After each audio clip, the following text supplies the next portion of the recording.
Community is one of the most important aspects when building a farm.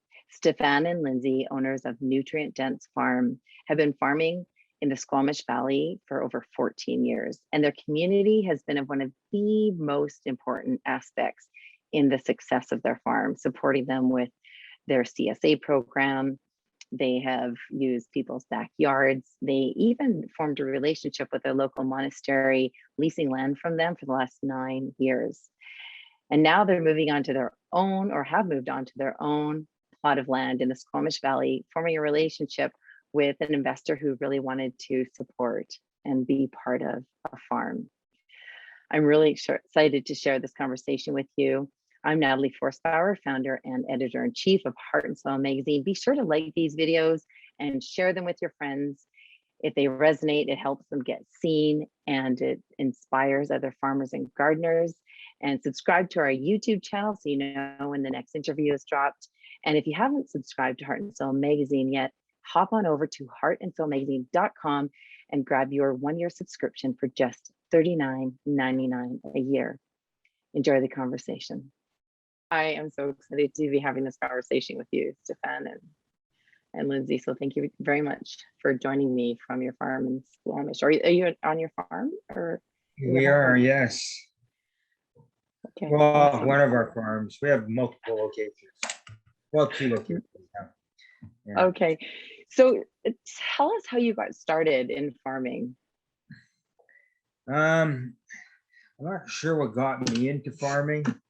I mean, I started gardening one year and got really fascinated about how, the plants worked in the soil. And then, later on, how the animals played a critical role in that, but just got really curious. And then had access to a little bit more land in the Upper Squamish Valley, because Squamish is more kind of a suburb. Well, it's actually becoming a mini city now, but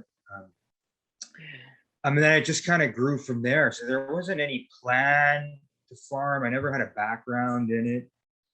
It just kind of, yeah. But as we grew, we realized that Squamish wasn't easy. And that was mainly due to access to land. There just wasn't a lot of land available. Why we've stuck it out for so long, I'm not quite sure. We finally figured it out now, though this new kind of opportunity that's come our way is, it comes with other challenges. But yeah, no land. I can't even really remember the amount of times we've moved our farm within Squamish. Like, we've had so many different plots that it's been interesting. Yeah, we've had to be really creative in how we've done things. Yeah. Yeah, I could see that would be really hard. How long ago was that when you first started? 14 years ago is when I started with my brother. And then eventually my brother went on, I got into beekeeping and then branched off into other things. And then me and Lindsay took it from there. And that was how long ago? Like eight years ago, maybe. I can't remember. So it's a blur. And what's been the challenge with land access, Stefan? Tell us more about that. Well, for one, in Squamish, there isn't a lot of land, period. So if you actually do a Google Earth search, and you fly over like Pemberton or the Lower Mainland, it's pretty open and lots of cleared land. Whereas when you do that over Squamish, Squamish is all developed. So you're looking at pretty small plots, but the Upper Squamish is pretty much a forest. There are plots, but there's not a lot of them, and they're usually just not accessible. The landowners aren't really interested in that. And that, and then you add land value. That's kind of synonymous everywhere. But yeah, Squamish is definitely a hot spot. Like, it's really expensive here. So it was mainly a lack of security. So there was very few landowners that were willing to sign a lease. So you're usually going on a verbal agreement, and it, many times what happened is the land would sell. So landowners would sell, and then you'd have to leave. I don't think we ever Yeah. got actually kicked off of a property in the middle of our. And I mean, we did have some interesting experiences. Like at one point, we had 2 backyards in Brackendale. We combined both of them because the landowners were totally fine taking the fence out.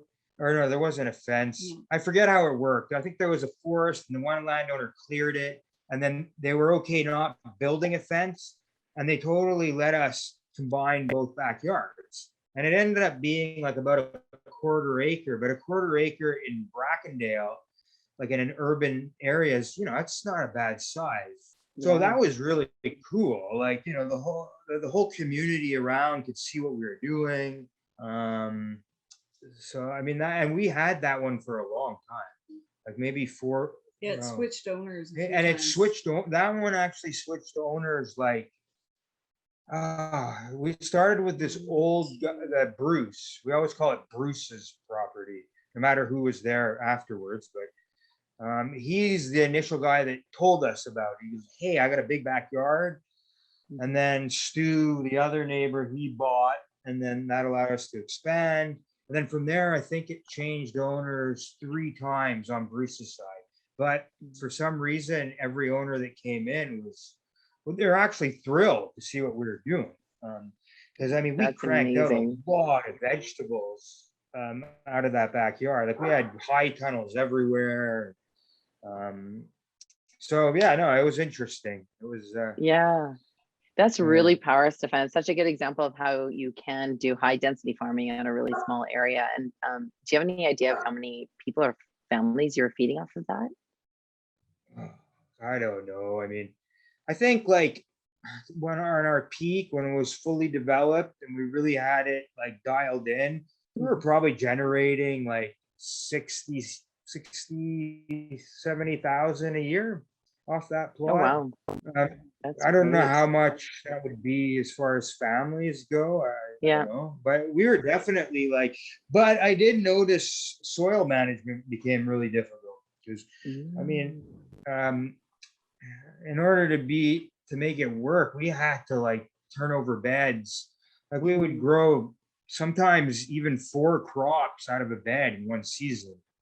But usually 3 and then minimum 2. And I found over the course of our stay that we used a lot of compost and like other inputs, but the soil structure I found started to deteriorate. So it was really, I just found no matter what you did, because it was all no-till, and we never tilled the beds, it was but I just find that intensity of farming when you're just growing annual crops, I found that was the biggest challenge, was the soil structure started to. And so what did you find most effective in helping build and keep that soil structure up? Well, what happened is this new opportunity came along. And when I started to notice that, I really started to notice that commercial compost wasn't working. I mean, the quality of their compost is definitely deteriorating at that point. Like I find their quality's gone down. I mean, I haven't used it in a while now. At the beginning, it was okay. It was okay, but it's for some reason where we were getting it from, it started to kind of deteriorate a bit. But we started making our own on that site. Which some people didn't appreciate. No, some people didn't. So it was tricky. You couldn't really bring in manures because it was too stinky. So you had to stick with just veg, and we'd get like a big bale of alfalfa to get the nitrogen in there to get the heat up. But even there, I still found that just the intensity that we were growing at, I just found like as long as you kept pouring in the nutrients, I mean, the nutrients were there to grow the plants. But I just found I didn't feel like we were building soil at that point. It just required inputs, and it was all like we were following organic standards. It's not like we were very careful on how we were, but I mean, now our approach is very different, or what we're striving now for is very different to that model. So it was a very fun model, but it doesn't resonate with me anymore. Yeah, Yeah. I want to get to that new model that you're leaning more into and learning more about. But just tell us some of the creative ways, just you don't have to go into like all the detail, but I think a lot of people struggle with land, uh, finding land to farm. And so can you just give us some of your creative ways that you did it? You used people's backyards. What else worked for you? Basically, the model that I had was, if I had more plots of land, it was more of a pain in the ass. I don't know if I can say that on this, You sure can. but it allowed for security, as in if I lost one, I didn't lose everything. Mhm. So I always had one to fall back onto. I mean, eventually we ended up, while we were urban farming in town off that quarter acre, we did eventually manage to convince, which we're farming there now, the monastery in the Upper Squamish. And that became a very long-term kind of situation for us. So, we have a lease now, and it was, I mean, it definitely took they didn't totally trust at the beginning. They had a bad experience. They had some bad experiences with other leases, Land users. So, but it was and then also everything was movable. So everything I built, I had to build it so I could move it. So that was the other, and I mean, that became kind of annoying, but like I even built a fridge, a big walk-in fridge that you could literally Wow. move, put on the truck and then move it to so That's everything was kind of awesome. movable, and not like a container where you got to get a crane. We had it so we could literally lift it up, Yeah, move it around. yeah, So yeah, it was just a lot of thinking kind of short term, yeah, as far as yeah. So that's really cool because this particular issue of heart and soil is all about feeding the soul of your community, and that's one of the reasons I wanted to amplify nutrient dense farm, because I think it's really easy to give up in the beginnings when we're first starting and first trying to source land and build something within our community, whether it be a farm or a business or a new venture. It doesn't matter what it is. Sometimes it can be really easy, and a lot of the times it can be really hard. 80% of businesses fail in the first 2 years. I think that statistic was true 20 years ago, and I think it's still around the same number. And you really you really grew roots in your community to help nurture relationships so that you could build the trust, so you could farm on people's backyards, and eventually you had the relationship with the monastery that they entrusted their land to you, and it's been such a good experience for you and them that they are continuing with you. So how does a person build that trust and build those relationships in a community that they're in? You wanna answer that? Well, I think you just have to be very honest. Like, Stefan's pretty straightforward and he doesn't take anything personally. So, and I think he's been training his whole farming career for what we're doing now, like building, farms from the ground up every time we had to move. So That's awesome. yeah. So No, you definitely have to be easygoing, yeah, especially when you're urban farming, because you're dealing with people's backyards. You're dealing with all kinds of characters. And Yeah. obviously there too, they're not used to kind of a farming scene. So, and no matter how organized, even the most organized farms, when you're in the middle of your season, there's always a little bit of chaos. But when you're in a suburb, in someone's backyard, that's not everyone understands that. Learning when not to kind of take on a new piece of land, given the landowner, and knowing, not that they're a bad person or anything, just knowing that it wouldn't drive, and even if you're really excited and the backyard looks, or the piece of land looks awesome, it's just, if there's going to be trouble, it's just not worth it. So it's just really knowing when to go, no, this is not going to work. But yeah, you definitely have to be really easygoing. I think what you said is so powerful about just paying attention to those red flags and noticing when there's alignment and when there isn't alignment, because I think sometimes we're so invested in something that when that alignment isn't there, we want it to be there so badly that we Yeah. just kind of like, we see all the possibilities, we see all the ways that can work. So instead of noticing what's not working and noticing those red flags, we just plow ahead, and it's it can be a really challenging, difficult road. So I appreciate you noticing that and sharing that, the power of being aligned with who you're farming alongside. Just thank you for that. Oh, because I've made that mistake. Don't get me wrong. Yeah, I have too. I think all of us have in different ways in different parts of our life, right? So it's a powerful learning. So tell me more about so it's because you said you have more stability now. You have more stability with the monastery, with the land you're leasing there, and then you're also have moved into another new piece of land. So can you tell us about that and how that came about, and how long-term or short-term that looks for you? Well, after we had Tallulah, it was very challenging going to all the different plots. So we lived in a fifth wheel for 3 years trying to save up money to buy land, and that really tests the relationship. We were looking for land. We went through the Young Agrarians trying to do a matching program, and we traveled around when we could to meet different landowners. And Prince George. we went to Prince George to some aspiring eco village that was a disaster. They were all experiences. They needed to show us what we didn't want.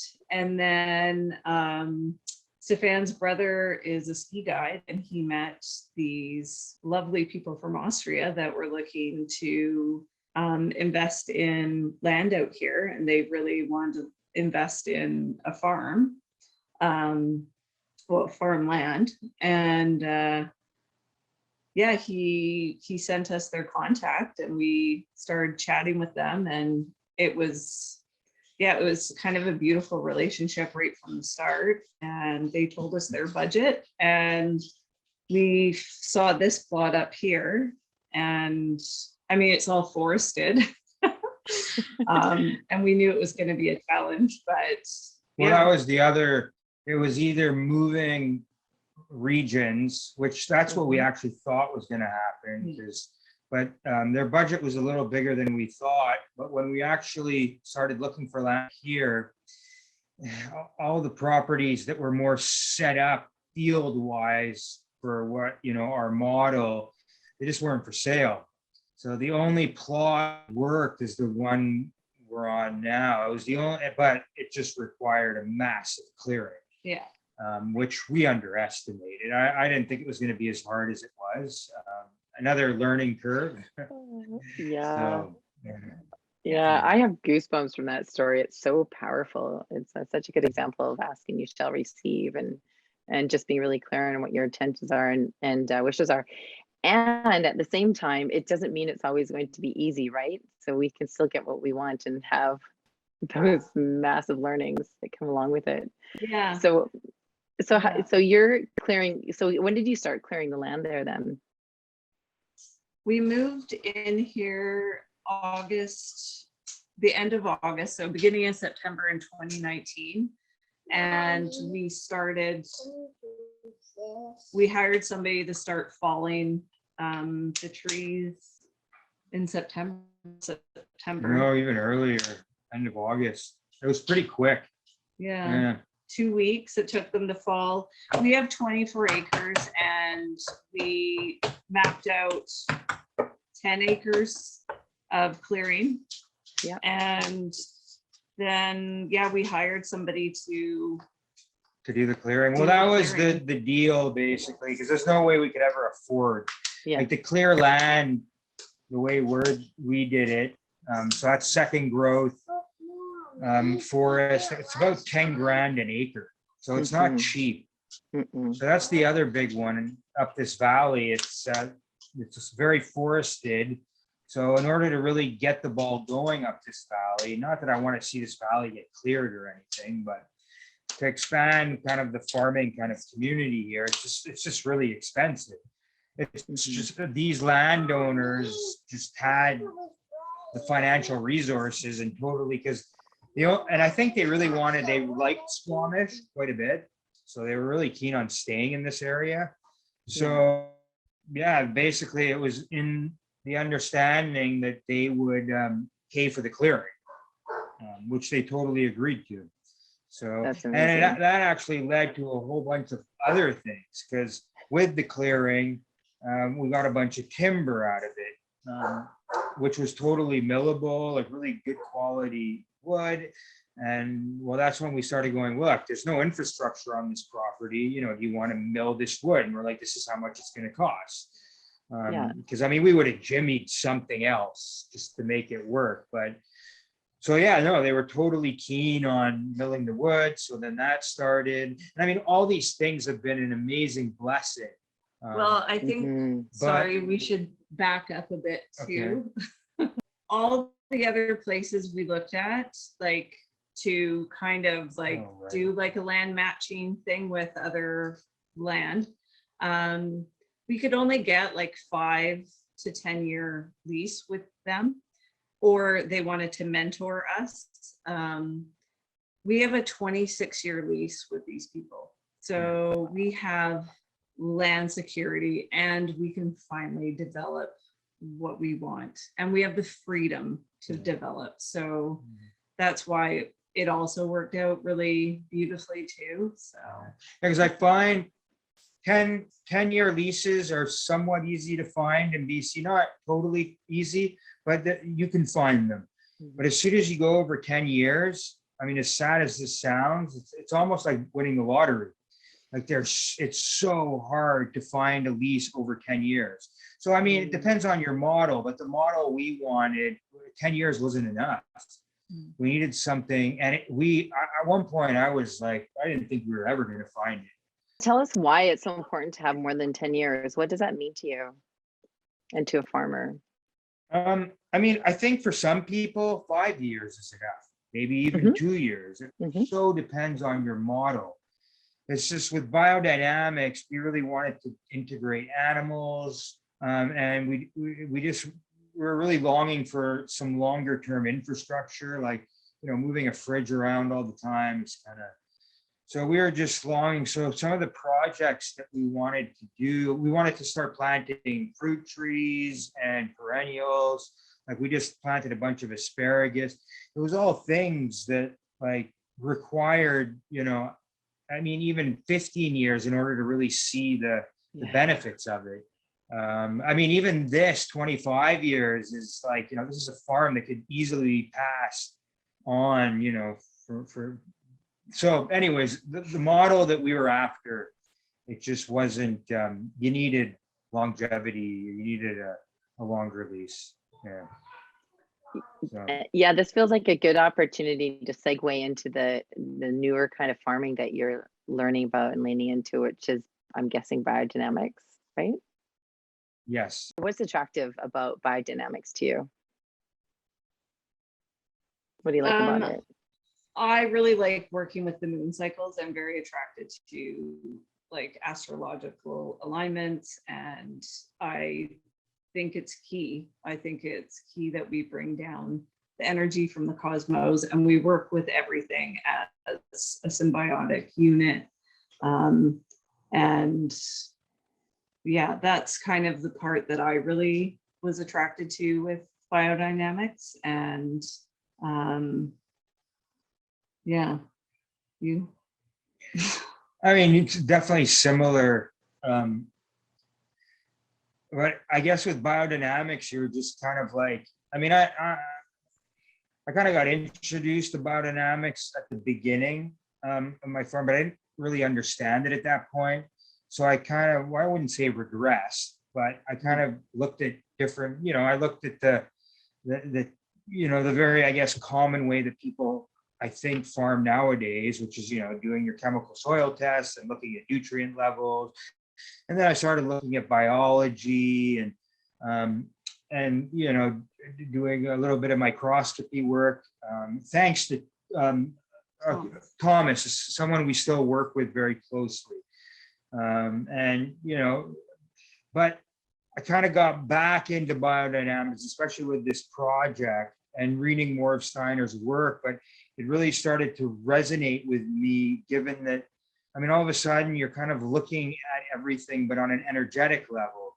And it kind of, thinking of that way, it kind of, if you just look at like things on the physical plane, on the physical level, it just seems like you're missing a big part of the picture. And when you start looking at it more on an energetic level, like, quantum physics or string theory, all these sciences that are coming out that are just opening up people's eyes to, like, the possibilities out there. Like, that's what biodynamics, it's kind of like, it's quantum physics pulling down to these other fields like agriculture, medicine. And then with biodynamics, in order to bring that energy down, now you're working with animals and native plants. And I don't know, it just opened up like a whole door to all these things that, wow, I don't know, it's just. Well, when my chickens are, fighting, or they're having social unrest, I'll come in and look at the planetary alignment, and it's usually social unrest or whatever is going on with the planets it's affecting my chickens. So it's interesting to kind of track that. Yeah, it's so powerful. Well, and to me it makes so much sense, because when we look at just how the cycle of the moon impacts the ocean, the tides of the ocean, right? And that in itself tells me that there's something more than just the planets and the moons and the sun soaring through the universe or floating through the universe. So I love how the biodynamics brings the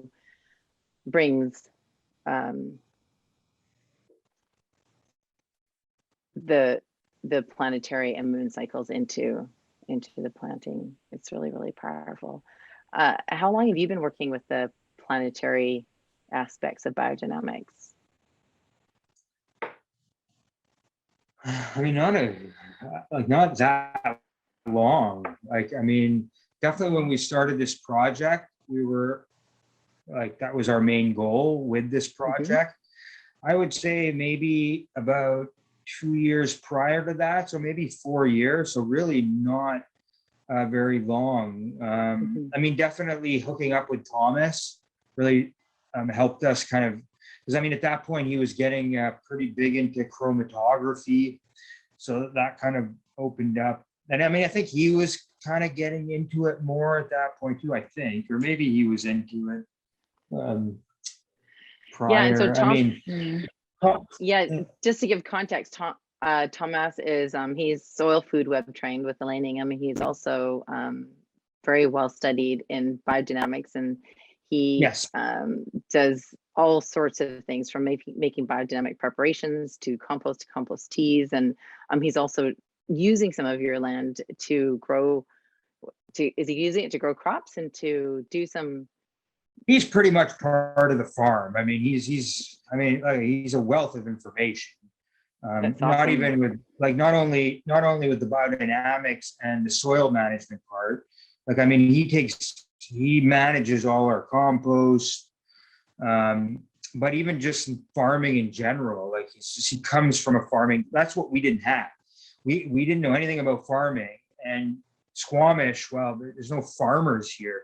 So finally he's kind of like a mentor, because finally you have someone that's, that's what he comes from, a farm. So he understands machinery. He got all the haying going, because now we're finally haying all the fields at the monastery. So we're producing our own hay. Without Thomas, none of that would have happened. So he's been a huge blessing. He's pretty much part of the farm. But he has a section of the field that he uses for his own studies. So I guess it's what do they call it, a research plot. That's really powerful, because I love how you are so inviting and so open to different parts of the community coming in and being a part of your farm, because you also have CSAs, you have Thomas having the research plot, and you're also really open to learning. And I know it's not true for everybody. Sometimes though, we like to figure it out on our own to start off with, right? Like we've done our reading, we've done our thing, and we're gonna do it our way. I'm gonna I've got this. And then all of a sudden there's this awakening. It sounds like this is resonating for you. And then there's the awakening and you're like, oh, well, maybe there is something to glean from. That's where the community part comes in, because as soon as we took this project on, we realized that we can't do it all ourselves. We need a community. So yeah, attracting Thomas, and we have a couple other volunteers that come up that are amazing with biodynamics too, and they're just a wealth of knowledge and just helping. Like, yeah, you need help when you have a farm. So, well, I think you need help in everything, but yeah, you definitely need a community when you can't do it all. No, so it's coming. It's we've tried. Well, well, it sounds like you've done a really good job though of just trusting whatever those next steps are too, because that's a really big part of building a business or building a farm. It's holding on to that long-term vision and that long-term goal, and at the same time just noticing what's on the horizon, what that next step is to get through the season. What is that next step to get those seeds in the ground, to get the harvest done, and then what is it to plan that next year? Because if you weren't paying attention to all those openings, and a person could say awakenings or nudges, then you might not be sitting here today on your dream property with a 26-year lease, building out something that you are super passionate about.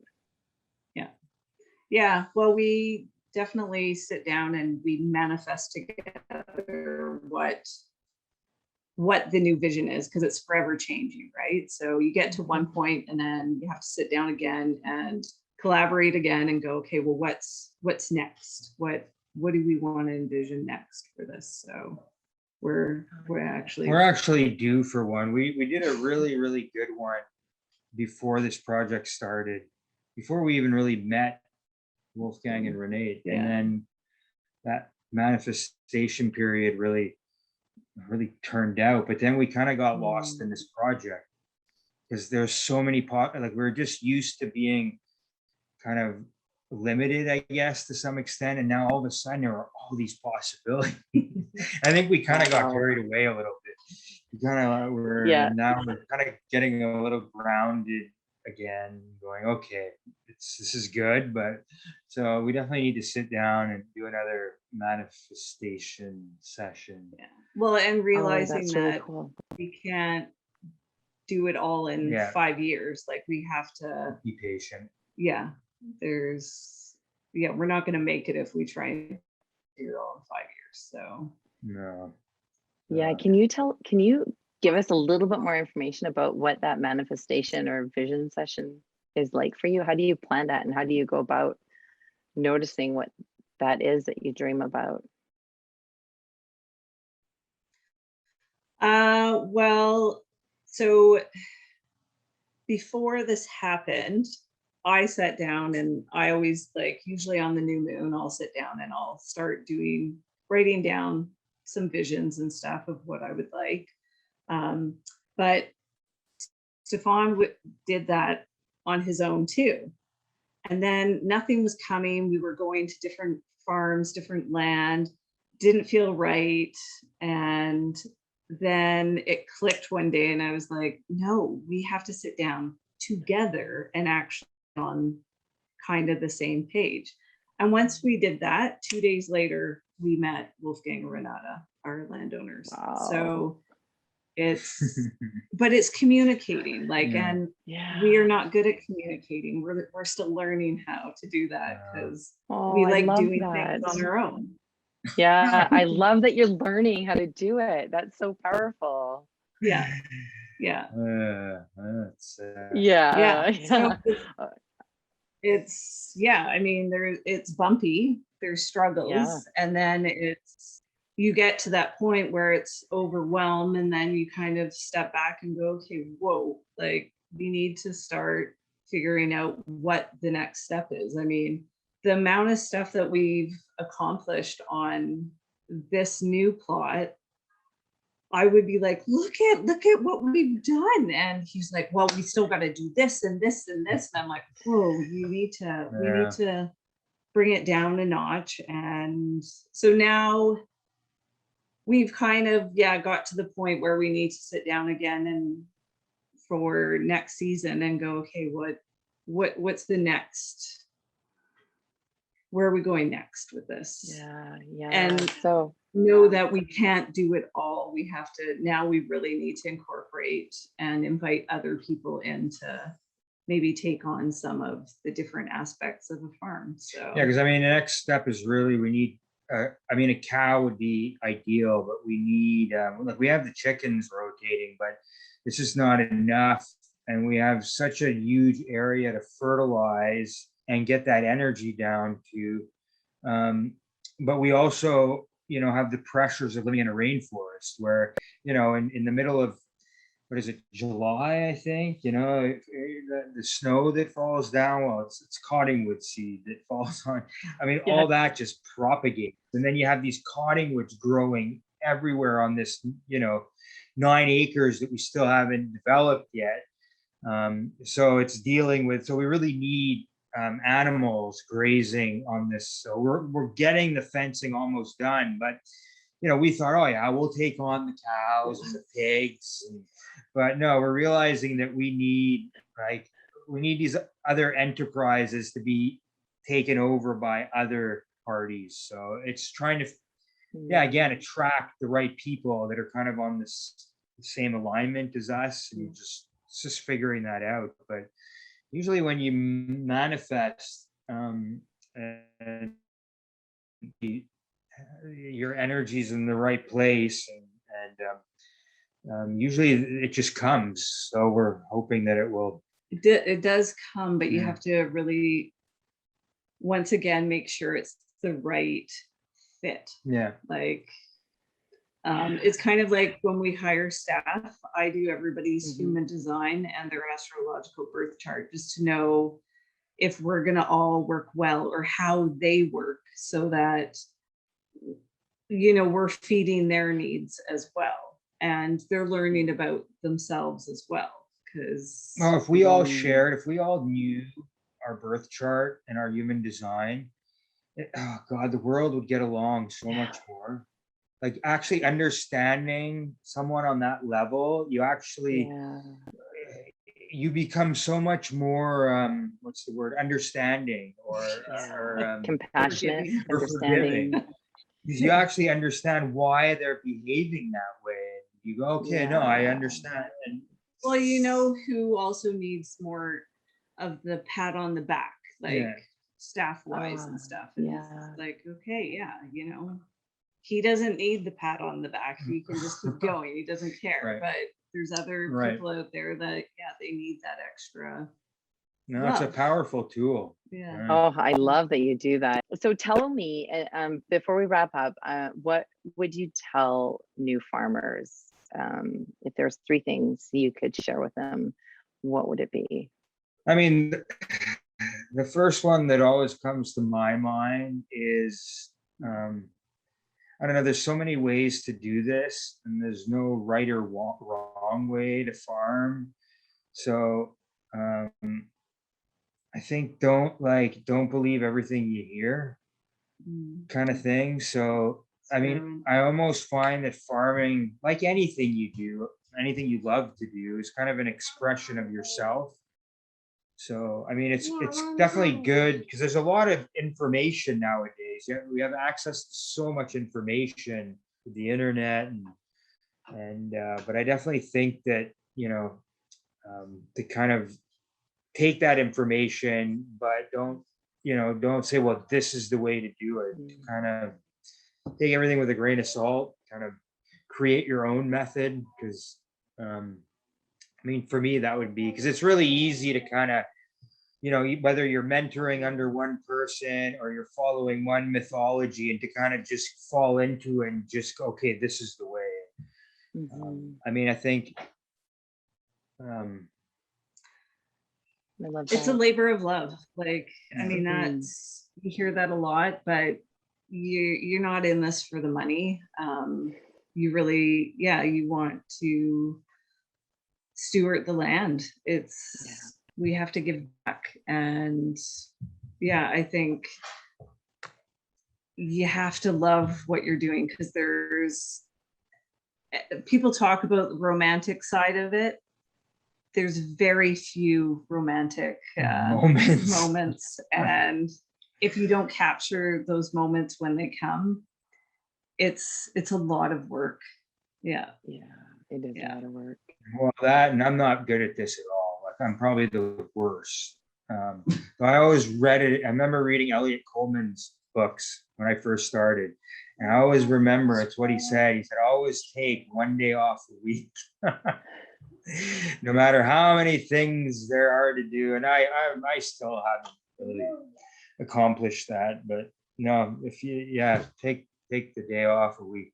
I'm curious, even if you're not taking one day off a week, that is in your consciousness. So how are you creating that in other ways in your day-to-day life and in your farming life? Is it taking time out for your family, or is it being more present when you're doing what you're doing, or how is that manifesting in other ways, or is it manifesting at all?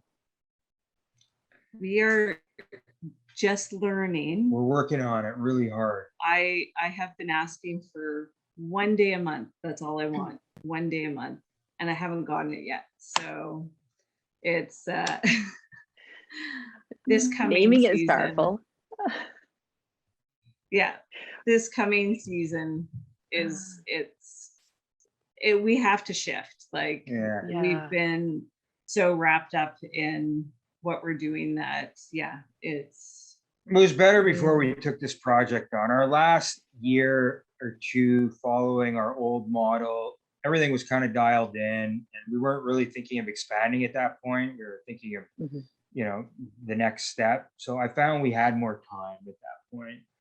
But even when you're in the middle of a project, the first few years or however time period that are kind of a little harder to get things set up, it's still I mean, and I have a huge learning curve to do on this, but I think if I did balance myself out more, I'd be more productive. What if you, rather than looking at next season, what if you started to incorporate that now in November, you had your first one day off, or one day, however you want to repurpose it, and then you practice it for November, December, January, February, March, as you go through this new season where you're not like, I mean, I know there's work 24/7, especially when you're in the Vancouver area. I'm just wondering if that would be a possibility. Yes, it is, but it's as soon as the season hits, that's when the balance gets thrown off. So it's staying focused. It's staying focused on staying balanced on the season. Yeah, I hear you. I really, really hear you. What keeps you in balance when you are in high season and it's go, go, go, go, go?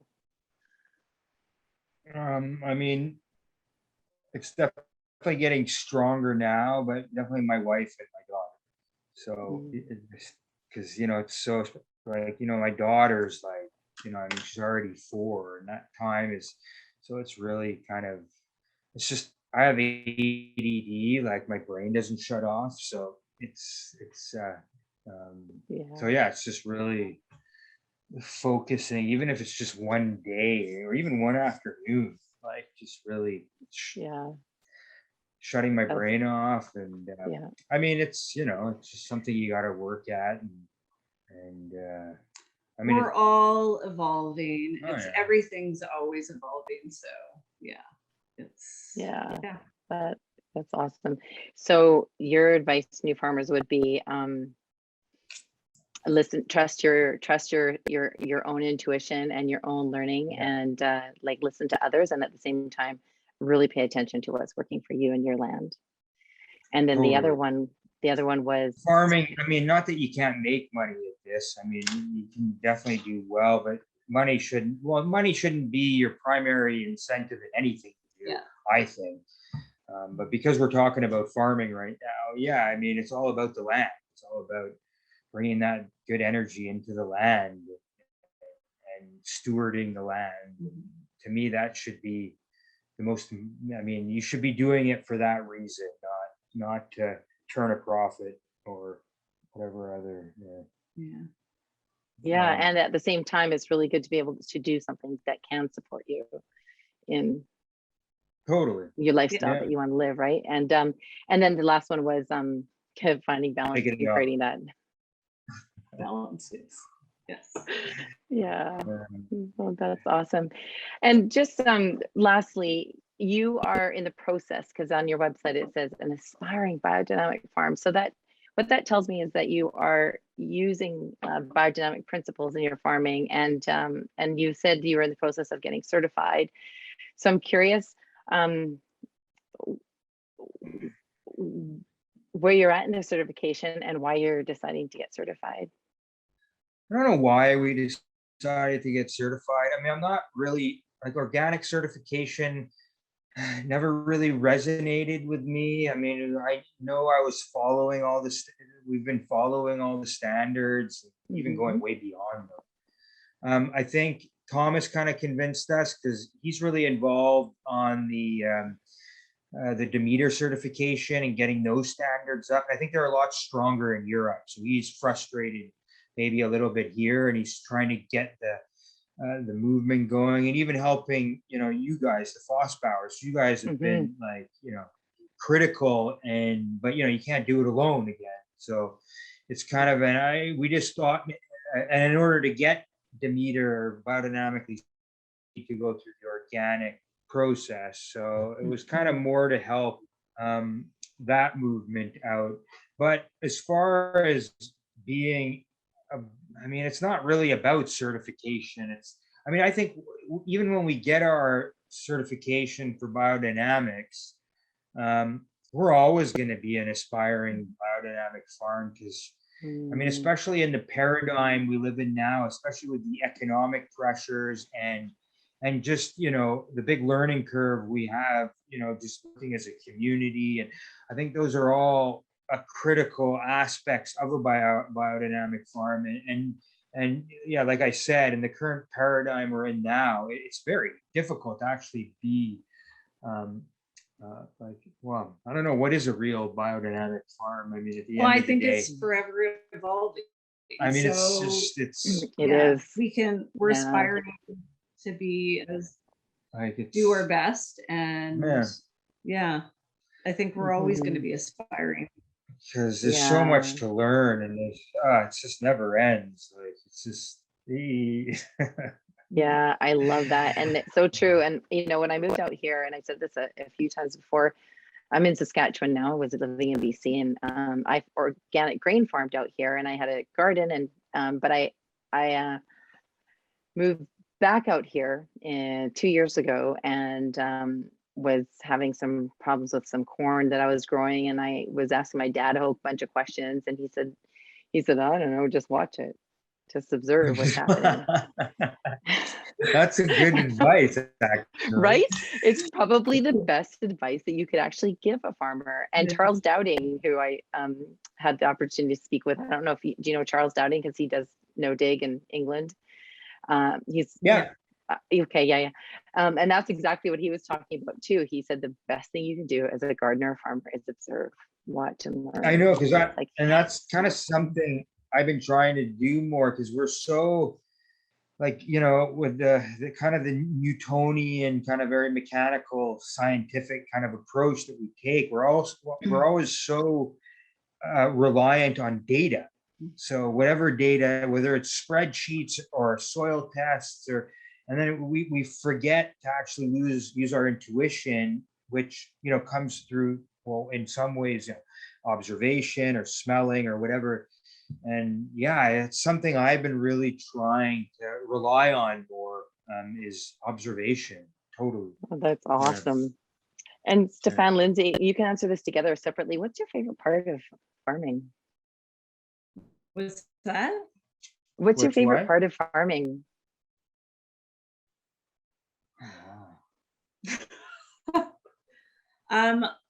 I like that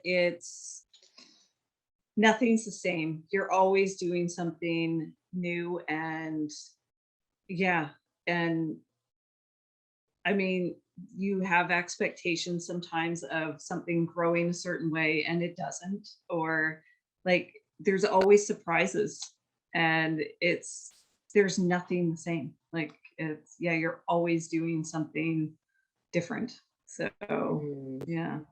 That's so cool. How about you, Stefan? Similar, but to kind of expand is, you know, there's so many, I mean, you can make it as simple as you want, but, you know, our model is definitely incorporating a lot of different aspects. But those moments where you kind of, you observe those connections, or all of a sudden you make those connections, whether, you know, it's the way you did something, or, you know, how you rotated the animals, and all of a sudden it just clicks, and yeah, no, it's really interesting. And how, yeah, every year you think you got it, well, you never know that you figured it out, but you think you kind of, and then the following year it's like totally different. Yeah. It's like all of a sudden you have a totally different perspective on it. So it's, That's yeah, powerful. Yeah, it's super powerful. And what does regeneration mean to you? like the regenerative agricultural movement. Yeah, kind of that- regenerative. Yeah, or just regeneration in general. Like not even necessarily regenerative agriculture, regenerative farming, but just regeneration. What does that mean to you when you sit with that word regeneration? What does it mean to you? I mean, for me, and that's where I really like, I mean, that's where biodynamics and permaculture work really well. I find permaculture is kind of more on the physical plane, and biodynamics takes it to the energetic plane. But I guess it's a system, it's a farming system, or even a system's not the right word. like the It's word kind of system, like because, you know, farming is its own kind of entity or being, that's completely self-sustaining. It's like a closed kind of loop where, you know, you don't have to be bringing all these inputs, and you can create a system where, if it's kind of in balance, then all of a sudden that energy, that cosmic energy is flowing like that. The formative forces are very, they're not jagged or non-existent even. They're flowing, and yeah, everything just works, and you don't have to do anything. Well, I mean, obviously you have to maintain it. I mean, that's why, I mean, to achieve that is, I mean, even to quantify it, you can't quantify that with our current scientific kind of tools. I mean, people that are doing it in the biodynamic community, they're doing it through observation. They can see the formative forces, and they're making these beautiful pictures, and that's the only way they can explain it. So to me, it's kind of achieving that flow is, I guess, yeah. Will always be aspiring to do. I really appreciate the work you're doing, and I appreciate you taking the time out of your farming day to spend this time to share your wisdom. So thank you. Yeah. No problem.